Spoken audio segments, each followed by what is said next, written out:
useless, and I drive her around the bend, but I'm happy. Hi there, my name is Bob and I'm up here in beautiful British Columbia. It's just after the spring equinox and I'm going to show you today about our greenhouse, which we've been running for the last 8 years, something like that. And it's a way for you to supply your family with food over a very small footprint on the ground and keep you in fresh vegetables most of the time. So enough of me, let me talk about the greenhouse here and what we've got.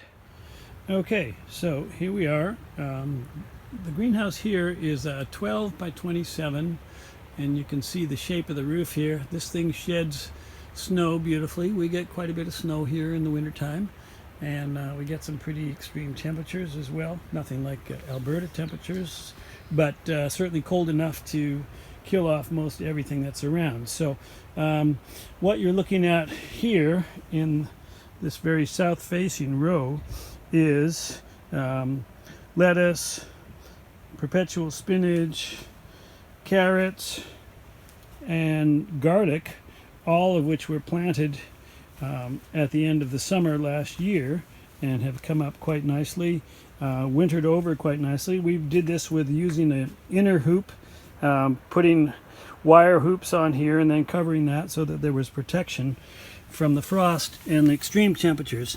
This is a little thing that's compliments of Elliot Coleman. This is a mouse trap essential to your greenhouse, and what it is basically 2 mouse traps with 2 holes and no bait. The mice will come in here, they will be curious about the holes, and you'll catch them, which is really okay. So what you see in front of us is a whole lot of landscaping cloth with a bunch of holes in it, and that's basically where our plantings are going to go once we've amended the soil and added some fertilizer, organic of course, and well, you can see out here there's still ice on the lake, so we're still waiting for the spring thaw to happen here. On this wall you can see the hydroponic system, and right now it's been put to rest for the winter time, but this is 2 tubes basically with a bunch of holes in them where we'll put pots and growing medium, and then mainly be growing most of our greens in there. So lettuces, spinach, kale, you know, those kind of things will grow quite well in a hydroponic system, and they won't take up valuable ground space, which is what we have so little of in this 12 by 27 greenhouse. So that's our hydroponic system. We'll get into that one later, but right now I want to talk about the landscaping cloth and what we've done here. You can see there's holes in the landscaping cloth. These are like I don't know, 3 to 4 inch holes. I made those holes with a tin can that I heated up over a little burner and left one little section of the top it's not gonna cut it out. So basically you're heating these up, the heat cuts right through the plastic, but I left a little flap in case you want to actually close these things up while you're not using them, so you can do that, and it'll be a kind of a protective layer there so the weeds won't grow. But what I've tried to do is offset the holes so that they're not sitting in the center of these 3-foot strips. This is a 12-foot wide greenhouse, so obviously 4 strips 3 foot wide each would cover the whole thing. But what I've done is I've not only offset them this way, and I've given them about 2 feet space in between each, because we're going to be growing peppers and tomatoes and squash and melons and things like that. So we want to have enough room for those things to be able to grow sufficiently.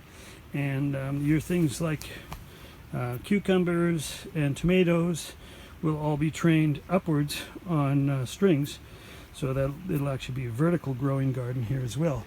So each year, what I try to do to keep this thing sustainable is to stagger these. So you can see this row here, the the hole is very close to the end. This row here, the hole is about 2 feet out from the end. And then the other hole over there, again, is close to the end. What it does is basically, it lets you use a different piece of soil each year, so you're not planting in the same spot. And what I do is I flip these landscape cloths over and keep a record of where they were last year, so that basically where I'm placing them the next year is in a place where there wasn't any plants growing last year. This way you don't have a buildup of insects and disease and that kind of stuff, because you're not using the same hole, the same spot each year. You're actually rotating the soil spots, and you're rotating the crops as well. If last year I had tomatoes in this row, maybe they're going to be over in this row this next year, and the peppers would be back over here, or the peppers could be way over to the far side. There's lots of opportunities here when you've got 4 different rows basically that you work with. I've left this one as open soil because the open soil part allows you to grow things that maybe wouldn't grow so well, particularly with holes. Like obviously carrots are not going to grow very well on a hole. Same thing with garlic. They kind of need their mulching, and they need to be covered up during the winter time so that they'll grow in the springtime. But that's kind of what you see there now, an open soil row. And eventually, later on this season, after we finish digging the carrots and everything else is kind of finished, we'll put a landscape cloth cover over this so that everything is basically weed free. And for me, that was a huge thing, because basically we had a summer business, an adventure sports business that really took a lot of time in the summertime. I didn't have a lot of time for weeding. I didn't have a lot of time for watering. So we've set this whole thing up so that basically there's a minimum amount of weeding, and the watering was all set up on timers. It's all through drip feed, which you can see some of the hoses right here, and all of that was done automatically. So a lot of the labor was taken out of it, and you were just able to come in and pick vegetables when you were able to do that, which is great. Okay, we're back again, and we've dug a few holes. So if you saw that when I had the landscaping cloth on there, there was a series of stakes in the ground everywhere there was a hole. I've peeled back the landscape cloth, and everywhere there was a stake now, I've dug a hole, probably 25, 30 centimeters deep, like a foot deep kind of thing.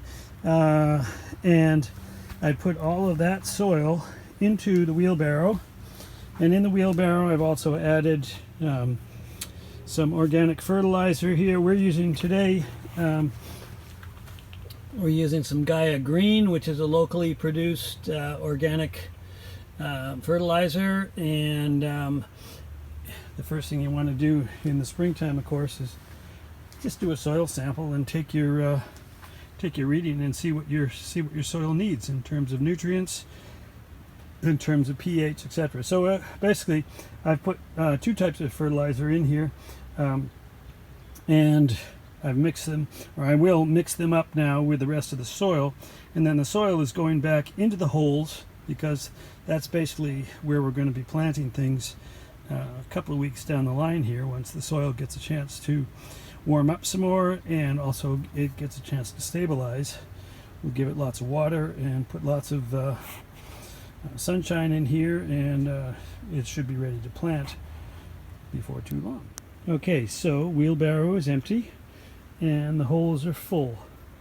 Basically, you just want to put all of your mixed up soil mixture with fertilizer back into the holes and let them just sit there. They're going to just become one with the rest of the garden here over the process of the next couple of weeks. So we're going to finish off this row, digging and filling in all the holes, and then we'll cover it back over with the black plastic, and then we'll talk about the watering system from there. Okay, back again, and just giving you a little shot of the great outdoors here. Some nice snow-peaked mountains over there, bunch of ice on the lake, and yeah, it's still early spring. But meanwhile, it's nice and warm inside the garden and the greenhouse. And so I wanted to show you what we've done here. The tubing is laid out on top of the surface right now because that's the best way to figure out if all your lines are going to fit.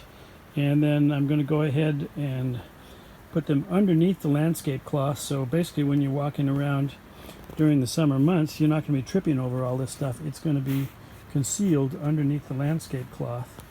And I'm going to be using these kind of things. These are ground staples that will basically go in and they'll anchor down the landscape cloth and the tubing at the same time, just along the seam there where the tubing's going to go right underneath where the two pieces of landscape cloth go together. So that's going to allow us to set up our watering system. And just to show you close up here, this is one of the drip emitters here. This thing is totally adjustable, so you can turn this up or down depending on how much water you want to have come out, and you can vary that according to the crops that you're growing. And you can also one of the things I forgot to mention about the watering system here is that basically you can see there's a drip tube coming off about every foot, and that really allows us to get water to both sides.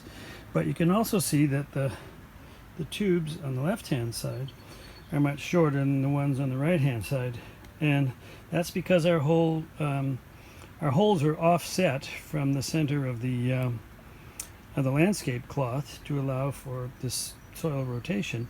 And what we do each year is basically flip over the feed tube here, the main tube, so that the longer drip hoses would go to the left hand side and the shorter ones would go to the right hand side next year, because we're going to be going back to the other extreme of the landscape cloth with the holes being offset.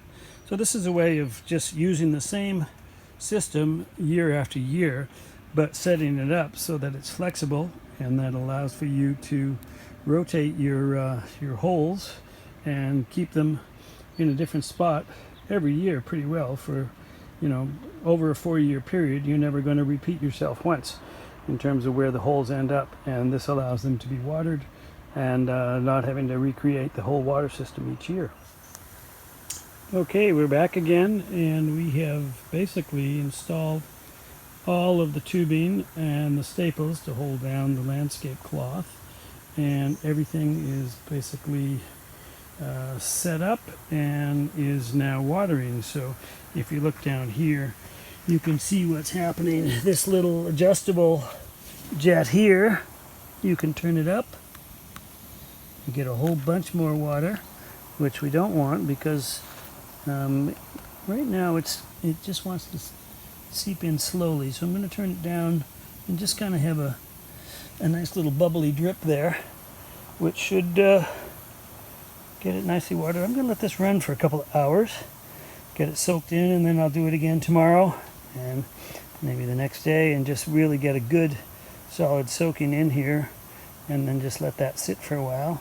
Let the earthworms come in, do their thing, and let the whole soil stabilize before we start putting plants into it. Okay, so be sure to join us for our next segment, where we're going to talk about transplanting, we're going to talk about starting seeds, we're going to talk about a hydroponic system, and we're going to show you how to grow what you want to grow in our next segment. Happy. Just as happy as can be.